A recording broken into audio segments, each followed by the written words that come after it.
এটাই ছিল আমার যাওয়ার কারণ।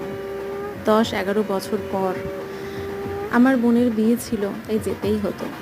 হ্যাঁ, ও আমার নিজের বোন নয়, কিন্তু সবসময় রক্তের সম্পর্ক দিয়ে সব হয় না। রক্তের সম্পর্কের ঊর্ধ্বে গিয়েও কিছু সম্পর্ক তৈরি হয়, একদমই সেই রকমই সম্পর্ক ওদের সাথে আমাদের পরিবারের। এই বোনকে সেই কোন ছোট্টবেলায় দেখেছিলাম, তারপর আজ দেখছি সেই বোনের বিয়ে হতে।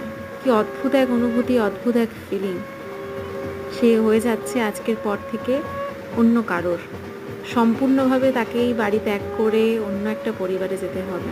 যদিও আমার বোনের কোনো চিন্তা নেই, কারণ তার শ্বশুরবাড়ির প্রত্যেকে ভীষণ ভীষণ ভালো, আর তার হাজব্যান্ডও। আর তোমরা সবাই বুঝে গেছো তার কি হাজব্যান্ড।